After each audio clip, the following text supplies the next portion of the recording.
All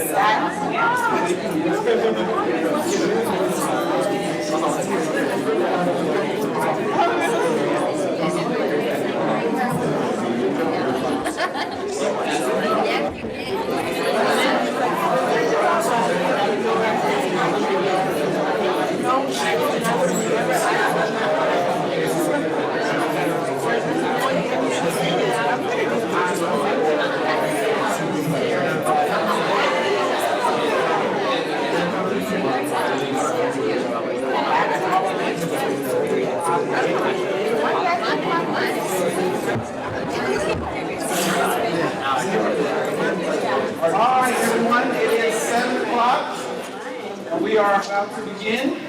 I really hope that you all enjoy this. I put a lot of hard work into the project, and yeah, just enjoy.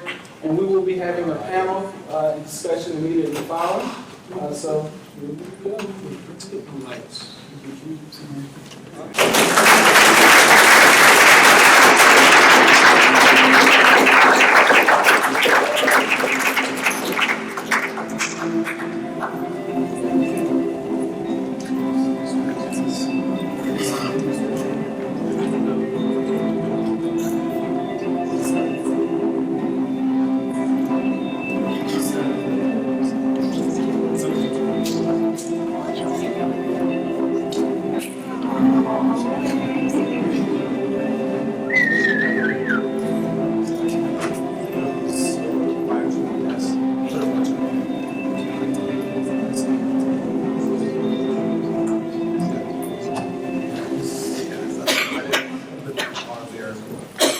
Thank you all so much for turning this off.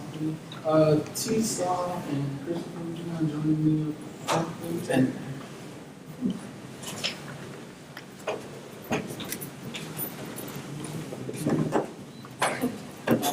how'd you all like? It was good. Well, first of all, I'm going to speak to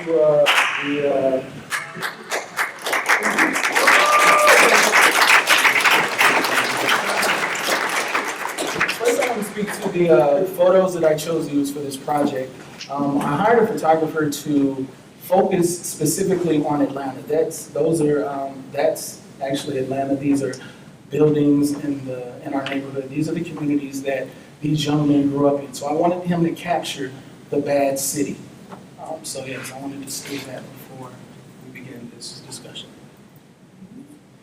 Troy asked me to facilitate the panel discussion, so I'm going to ask the three panelists here a few questions first, and then we'll open up to the audience for you to ask any questions that you might have for these lovely panelists here. So our first panelist is undergraduate student here at USD, Toney Sawyer, who is from Compton, California.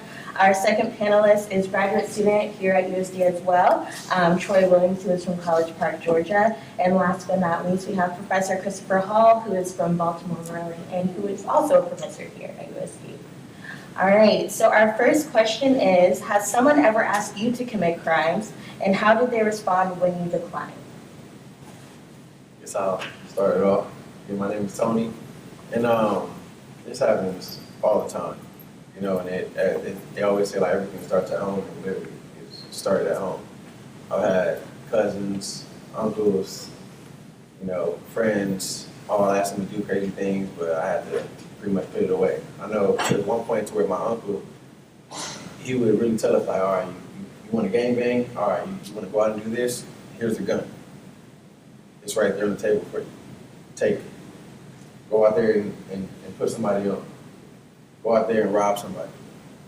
Go out there and give me this money. Break in this house, bring me back this money. And you'll be good. You know, and it was at that point with me being, and this was, I'm like 10, 11 years old. You know, he telling me, you really want to be about this life? Go ahead and do it. It's right there. Opportunity's presented to you right here. What you want to do? You know, and at that point, I really had to just sit back and was just like, nah, you know, I'm good. I'm good. Like, nah, I'm good. I'm good. And that was one of the first moments I could like ever remember really just having to resist it, and it gave me the strength because it started at home. It gave me the strength that so where when I grew up, 8th grade, 9th grade, friends asked me, oh, let's go. Like they said to me, let's go ahead and live. We gotta get this money. Let's go do it. I'm just like, nah, man. Like, I want to play ball. I want to play ball. I want to go to school. You know, I want to take care of my family, I want to take care of my mom, my little brother, but I want to do it in a positive way. I don't want to have to look over my shoulder every second. You know, when they were at first, they would be like, "Ah, man, you a sucker, bro. Like, oh, you're not trying to get this money. You know, you're not trying to hustle. You don't want to really take care of your moms. Like, I'm taking care of moms right now. I'm getting this money right now." I'm just like, nah, just thinking about my future. You know, you get the name calling at first. They kind of put you down. You kind of feel like, man, I'm not really a man because, you know, they real man. They really providing food for their family and everything like that. But it's just like, you just got to make a decision.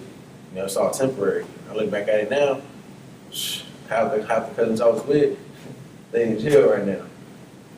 You know, they in jail or they got 2, 3 different baby mamas. They're not in school, don't even have a high school education, you know, so it started when I was younger, and being in that first denial stage, it really made me strong. You know, that's about it. I can think of like several times, but I think like something more recent that I can think of, someone asked me to like cheat on the paper or something, like something that had to do with school. And I was like, nah. I was like, man, come on, everybody's doing it, or something. Like, nah, man, I really don't want to do it. And they were mad, and they ended up getting caught. This was when I was an undergrad. They ended up getting caught and put out of school for it. You know, so it made me glad that I decided to turn them down. But it was just something ultimately that I decided, like, no, I know who I am. I'll rather take this L than get caught and end up getting kicked out of school. So that's something like more recent for me. It's interesting. I think my parents saw me as a chess piece. And what I mean by that is, growing up where I was, they would kind of strategically make sure that I wasn't in the presence of certain people. So I never had the opportunity to be awkward, whether that be through friends, through family members, or any other negative influence. They sheltered me as much as they could within the scope of their power. So the main area where I pretty much grew up half the time was basically one of the worst drug corners in Baltimore City. And I was not allowed to go beyond certain spaces in order to keep me safe for a very long time. I wasn't allowed to interact with certain people for a very long time. So there was a lot going on that they made sure that I didn't see. So of course, I mean, I'm not deaf, I'm not dumb. I see crack vials and needles in my elementary school. I hear gunshots before I go to sleep, but I don't see any of it. So the temptation for me was never there because they made sure that there was no allure to that lifestyle. And then as I got older, I started to see my cousins get involved. But then again, that allure was never there. And they were also going in and out of jail at this time too. And I'm definitely not built for prison, never was, never will be. So the consequences of crime I always knew were it will either die or go to jail. I like living, breathing is pretty cool, and going to jail was never something I wanted to do anyway. So that parental involvement was really big for me to make sure that those opportunities weren't presented to me in the first place. Thank you. Our next question.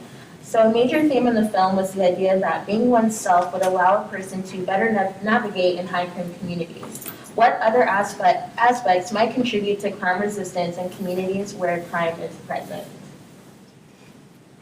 I'm not gonna say just being aware of your future.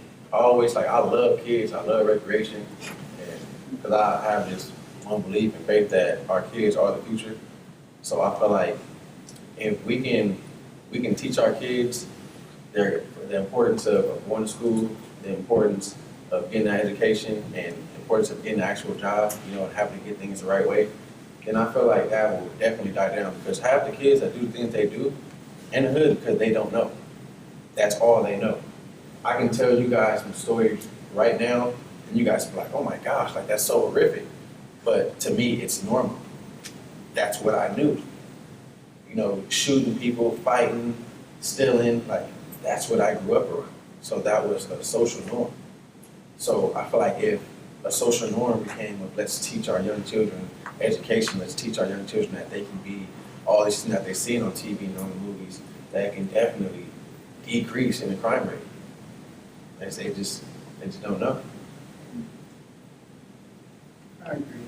And I would also like to say, goal setting. Like with me, I always set goals. Like every morning I wake up, I'll write out many goals for the day. And I've always been like that. I've always wrote lists of things that I want to accomplish, you know? So I think like just echoing Tony, like a lot of times you don't know goals. Like only thing that you know is I want to be in the NFL, I want to be a rapper. But what if you're not good at that? Then what you want? You know what I'm saying? Like I stated in the video, when people came into my classroom on career, we didn't listen to them. Like if you just don't hang with your friends, if you just stay in the house, like what if your mom's a drug dealer? You know what I'm saying? One of the guys in this film, his grandfather, father, grandmother, aunt, uncles, sisters, and brothers were all drug dealers. You know what I'm saying? He was one of the key informants for my research. And he just spoke about that and how he was able to resist that. He's a firefighter. You know what I'm saying? So that's amazing. He wanted to be a cop. His dad told me, but anyway, his entire family, and one of the reasons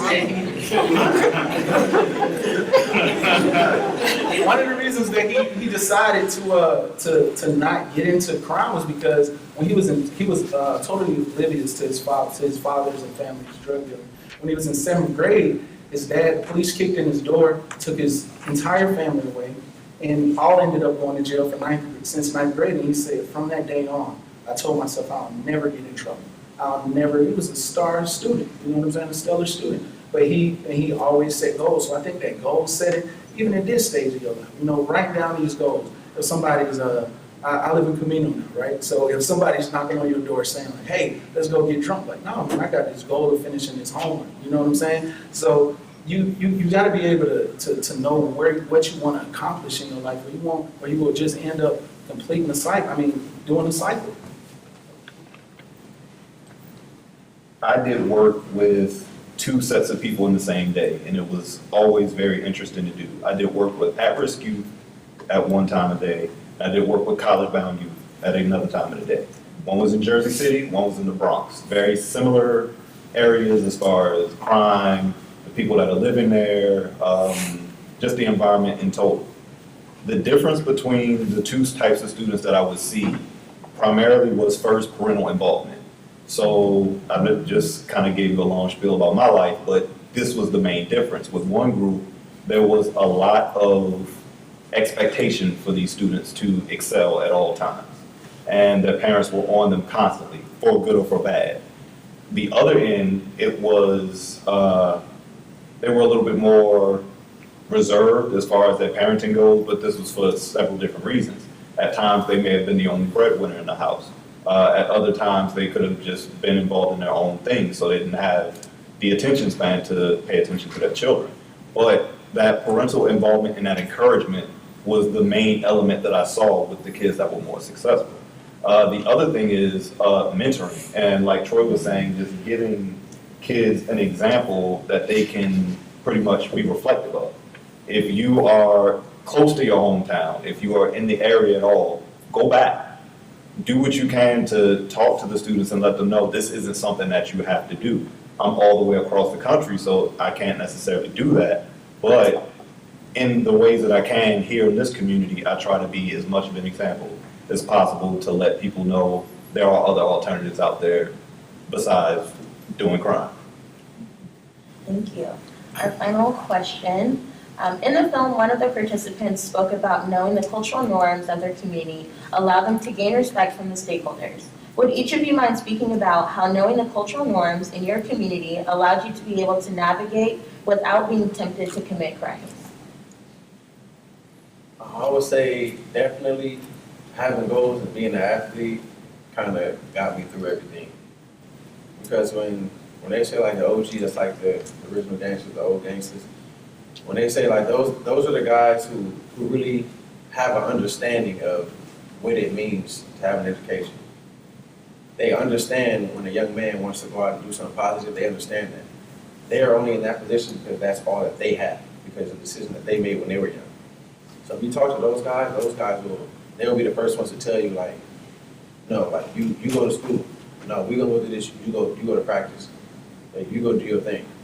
And the only thing that kind of like got me through when I was younger, through hanging out with all these criminals and everything, was that I could fight.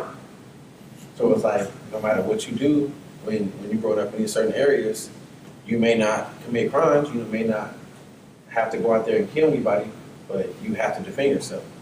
There's always going to be someone that tests you, like, hey, what's up? Hey, they're going to try to punk you, like, you don't gangbang, you don't go out and do this and do that. All the things that we do, like, what can you do? And fighting is one thing that kind of got me through. And it's not like I had to fight every day. You fight 1 or 2 times, you fight someone who is a gangbanger, and they see like, okay, this kid can protect himself, they'll leave you alone. And after that, you kind of get to know them, they get to know you, and once they understand that you just want to go to school and play ball, they'll leave you alone. They won't try to tempt you to do anything else. They'll see things coming, they'll know like, hey, we're about to do this, so you need to go in the house. Hey, we've seen this car roll by the block 2 or 3 times, you need to go in the house. It gets to a point to where they even will speak to your parents and be like, hey man, I saw your son out here, last night. I tried to tell him to go in the house because some things were going down, and then that's when your parents get involved because your parents also care about you. If you don't have parents, trust me, there are people who are out there that are gangsters, the guys who people look at as criminals, as low down, and the people who they think are the scum of the neighborhood. Half those guys out there, they will tell the kids who have a future and the kids who want to do better, they will tell those kids to go in the house. They will lead those kids in the right way if they have the chance. But back to the question, yeah, like being able to fight is honestly what got me through. Being able to fight and having my goals and set on playing football, going to college, and trying to get to the NFL, it really got me through. Because they'd rather see someone in their neighborhood be successful knowing that they're going to represent that neighborhood rather than bringing that kid into life that they're in. Because it's hard to get out once you're in. Yeah, I can definitely agree with you on that. Just knowing those cultural norms, I feel are like really important, and being able to navigate throughout the neighborhood. For instance, I was really good at telling jokes, so if someone would try to make fun of me, I would make fun of them even more. So the thugs, they always like, oh man, he's a funny dude, just keep him around because he's silly, right? They'll break in the house and I'll tell jokes while they're so that allowed me to be able to navigate throughout our neighborhoods growing up. And I knew other guys, right? I knew other guys they were really good at dressing. I was really bad at dressing at the time, so I knew guys who were really good at dressing, and they were, so that allowed them to be able to navigate a little bit more through the neighborhood. Some guys, one of the guys in there, the guy with the car and audio business, he had a Suburban with like spinning rims and all these TVs, and all the criminals said like, man, this car is better than ours, let's hang with him. And so that's how he was able to be able to navigate through these neighborhoods. So I think that's very important, to learn these cultural norms. And then I think that assists you a little bit more in being accepted. I know that assisted me with being accepted, just knowing what was going on in the neighborhood. Because I think a key point, which I didn't mention here, now there's a statistic that states that 49% of African American men, before they're the age of 23, have been arrested, going to jail, or on probation, right? But a lot of the literature focuses on that 49%, while the majority has not done crime, right? So there's 51% of people out here who have never committed crimes, never been arrested or anything, right? But a piece of that 51%, they are not outside. They're inside. They're in after-school programs. They are they're the Barack Obamas of the neighborhood, and the rest of them. And there's another portion of them that are like these gentlemen on this video. They were hanging out with gangsters every day and getting up and going to work in the morning. So I think it's very important to be able to show the difference in both of these gentlemen, showing them the criminals and showing the guys who stayed in the house, who weren't sociable at all, who were excluded from all of this, and the guys who were very popular. So I think that's very important to point out. I wasn't sociable, so that's the way I got through. Also, I was a very boring person to pick on anyway. So I didn't really have to worry about people coming at me because they weren't going to get anything out of it. You weren't really going to get me but so upset. If I had to fight you, I'll fight you. Fine. But then because I've been barely tall my whole life. So anybody that was really coming at me was coming literally looking at my neck more often than not. So if you really wanted my fade, you were really gonna have to earn it. So that was the easy part for me, just basically knowing, okay, these are people I don't want to deal with anyway, so let me make sure I'm not in their presence so I don't have any static. And if they want me, they're gonna have to come find me regardless. So there you go. Well, let's give our panelists a round of applause.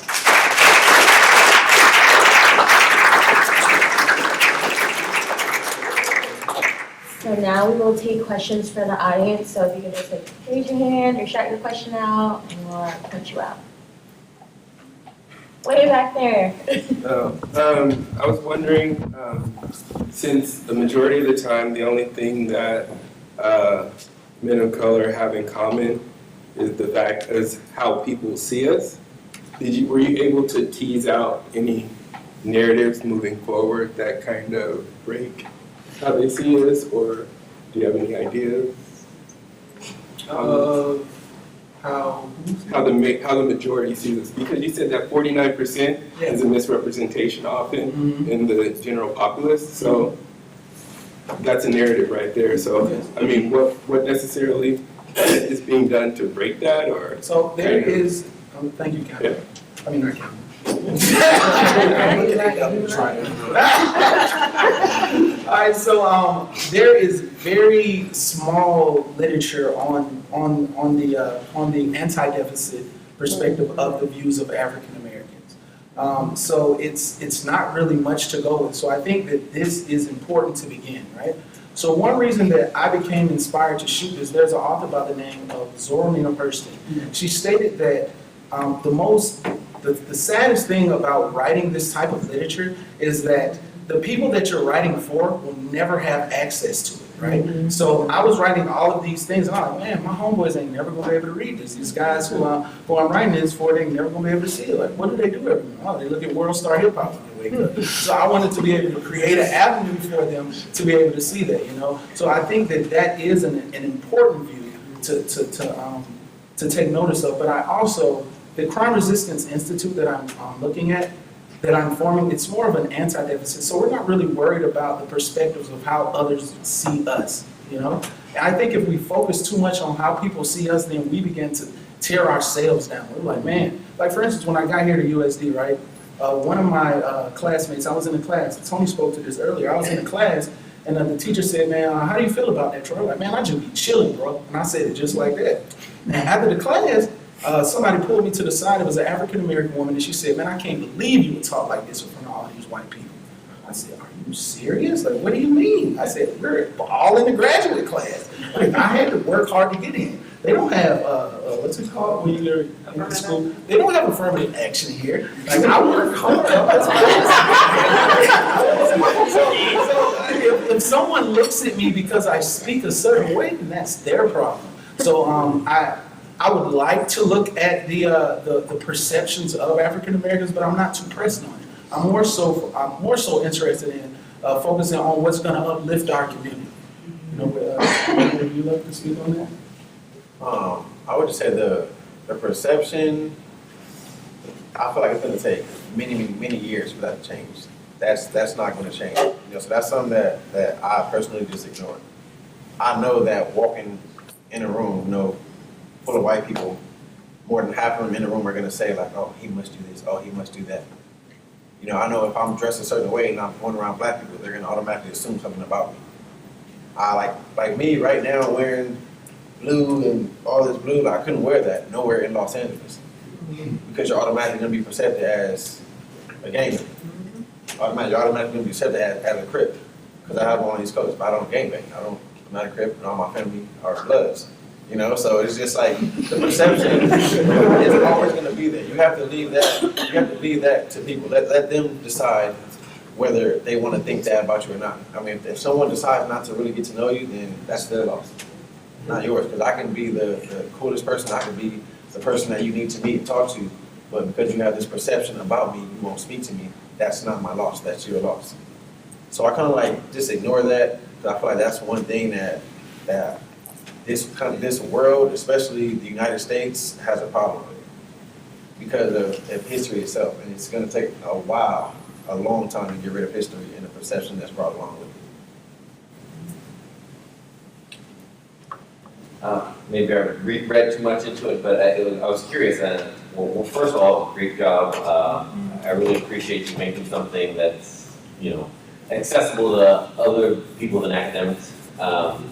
And my question was around how you subtitled certain portions, like you subtitled the people you maxed out. Was that because you slowed down the voices, or was there more of a statement that you're trying to make? I thought maybe you were trying to do something with your audience there. Well, yeah, mainly because I slowed their voices down and we couldn't, actually my chair of my thesis said, put some subtitles on the words. It says that, then you do it. So that was one of the main reasons. And another thing, the southern drawl that we have, a lot of people just can't understand what we're saying, so. They got that about 50 times. But you didn't do it for the other guys. The draw was still there, and it wasn't slowed down, so it was actually like, well, I don't have a southern ear. And I appreciate how you translated that shit. I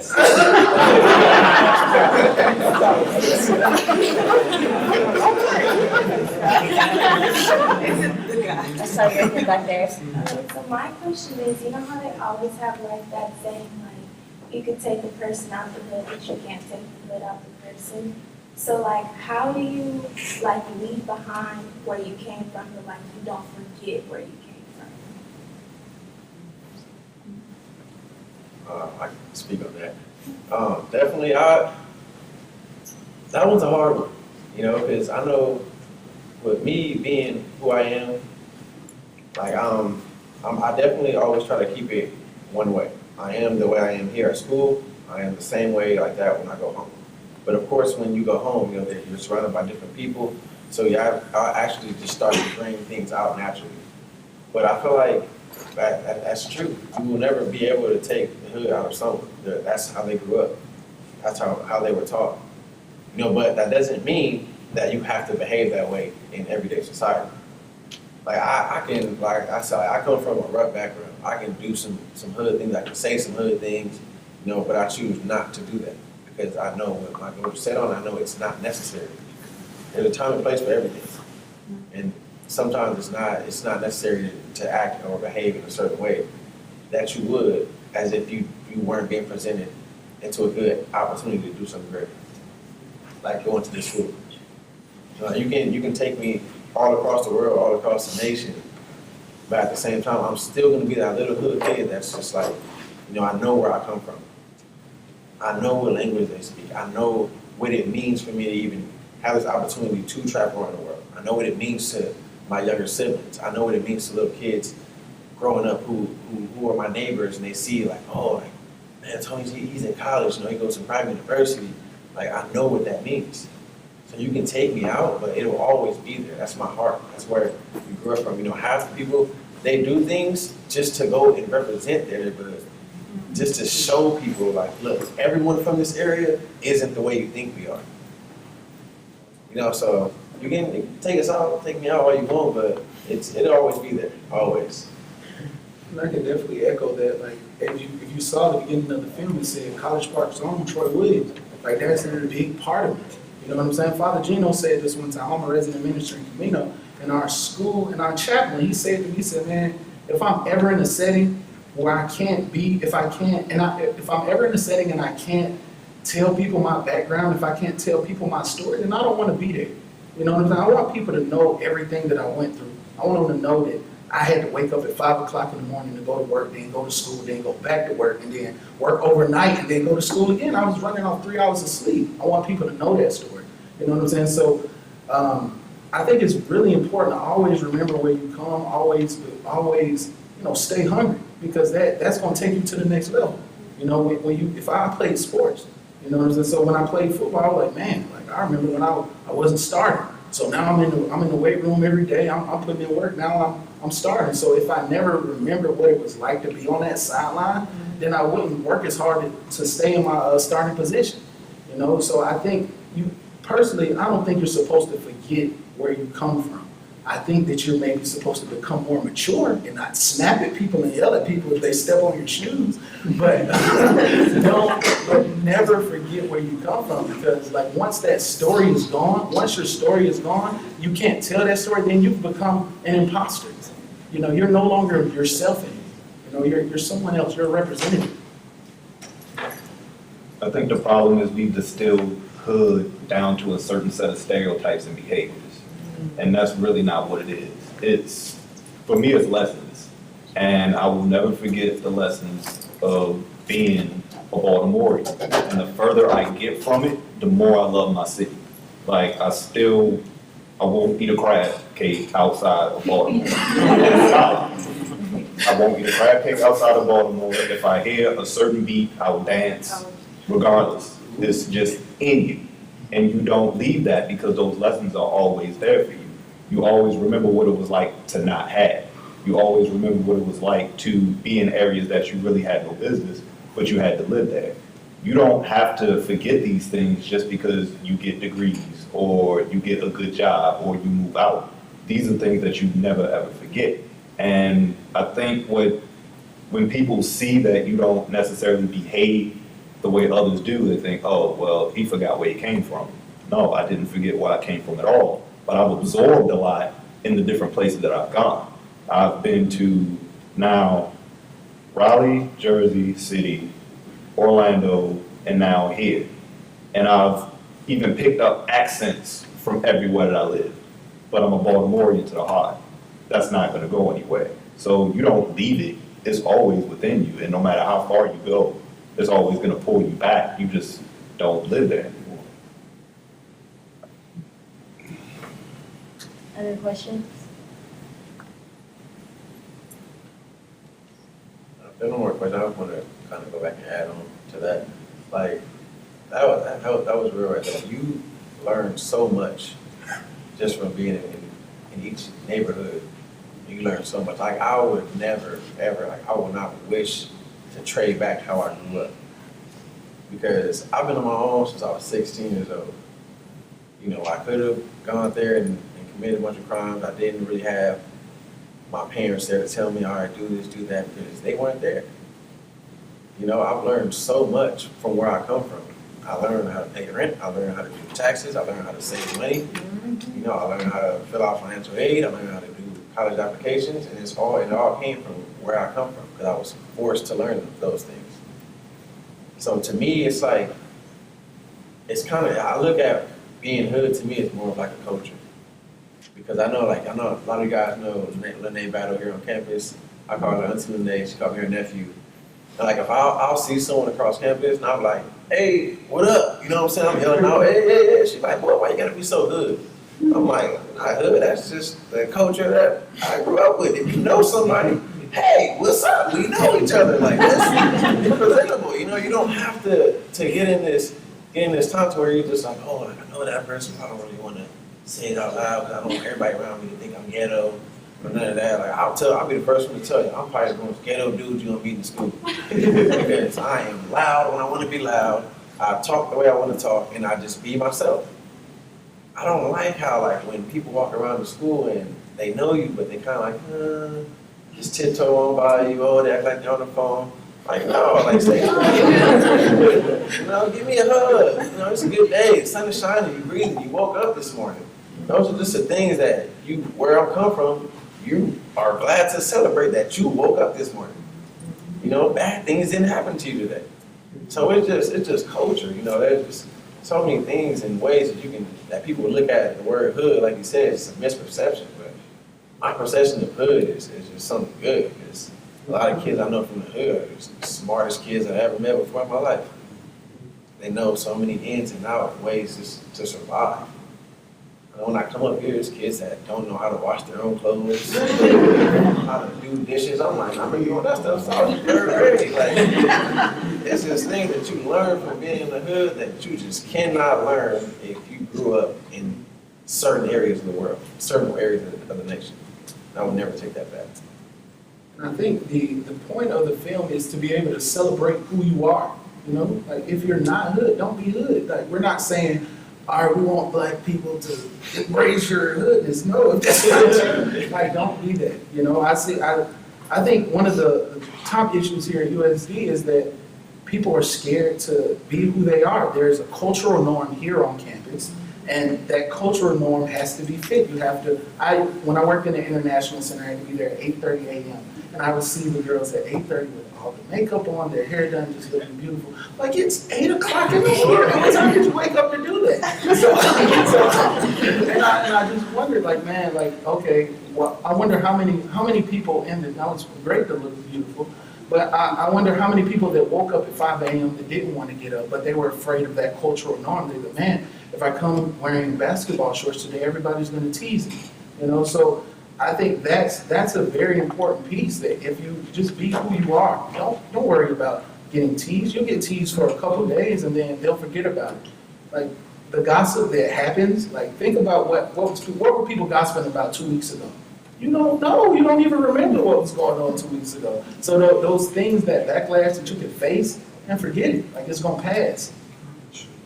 And also understand that as you mature, your behaviors are going to change, not because you're less hood than you were before, but you're just in a different mindset and you're in a different arena. So if you're looking even at this panel, it's a spectrum. He's at the beginning of his career, at the beginning of his professional life. He's in the middle, near the end-ish. But at the same time, we still all represent where we're from, just in different ways. And there's nothing wrong with that. We really get trapped, and I used to do it as well, I'll even admit it, really get trapped in these respectability politics when no matter how you act, no matter what you wear, no matter what you do, if certain people want to see you a certain way, they're going to look at you exactly that way. And it doesn't matter if you're wearing a tie, it doesn't matter if you're wearing a 4X tall tee. They are still going to look at you the exact same way. So just training ourselves to understand that we exist on a spectrum as a people. And that's very difficult for people to do when they are stereotyping us to what hood and ghetto really is, when really the thing I wish people really understood about Baltimore, and this is why I hate The Wire. I've never watched the show. People say it's one of the greatest shows on television. No, because it took my city and it made it this big, and it made it to where this is all you think it is. Baltimore has more than police and crack dealers in it. There's a very strong working class lifestyle that goes on in Baltimore, but you would never know it because it's not what's depicted on television. But the hood that you think you saw is what you basically think Baltimore is, and it's really not. We all in here exist on the spectrum. Compton is on the spectrum, Atlanta is on the spectrum, Baltimore is on the spectrum. And we all might live next door to each other, but you would never know that because you're stereotyping us and putting us all in this hood box when we really don't necessarily fit.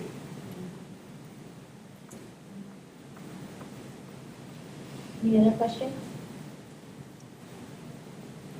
Well, I have a question. In one brief, short sentence, can each of you kind of say what you would like people to think or be thinking about as they walk away from this event this evening?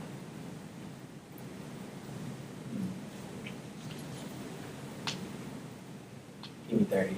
Pass on this one. I'm gonna come back. Just remember who you are. Stay true to your values. Never, don't lay down your ideas to be accepted in circles. You know? Stay true to who you are. For me, it would be just to understand that the stereotype is not the norm. And like I just said, we all exist on a spectrum, and understand that we're not a caricature. We're not just something that you can put on a couple of clothes or change your accent or listen to certain music and now all of a sudden you fit and everything is okay. No, we are all different, and if you spend more time interacting with people you normally wouldn't interact with, you'd be amazed at what you learn. With me, I always tell my little brother this. I actually made a song for him. It's called Be You. So I would just say, just be you. You know, go for it. But what's on your mind? You got a question about something, ask the question. You want to get to know somebody, get to know them. If you want to learn how to do something strange that no one else knows how to do that. You know, you'd be surprised at the results. You'd be surprised that when you really are interested in something, how fast you will excel in it. And it'll actually feel good. I don't like going to school. I already don't, I'm be honest with y'all. I don't like going to school. I just want to get a degree so I can start working and getting money. When I'm working, when I'm working, I feel so good. I feel great. So I know at the end of the day, I'm doing this for a reason. I'm gonna be able to pay my rent. I'm gonna eat whatever I want to eat. I can afford it. So just go for what you're thinking, and just be you. That's it. You'll be happy. Let's give our lovely panelists another.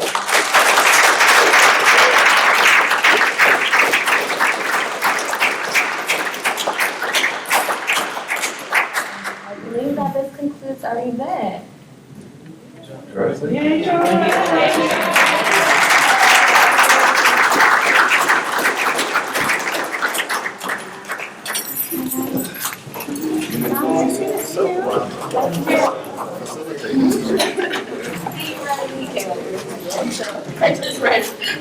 Still, facilitation.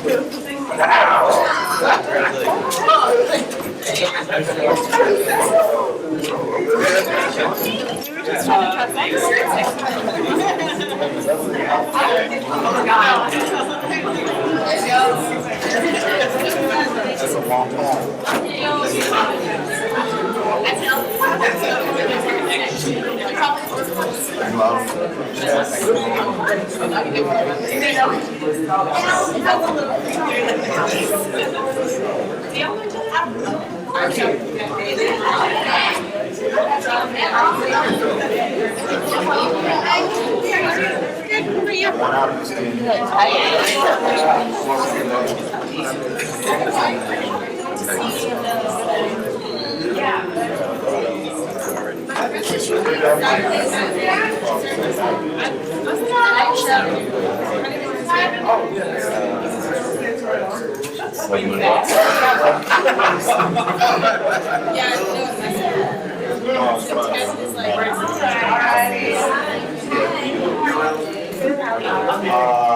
Saturday, I probably won't. No, I can't work on Saturday. It's like cultural fair, Mario Wednesday. All kinds of things. I think the alumni honor You look so pretty.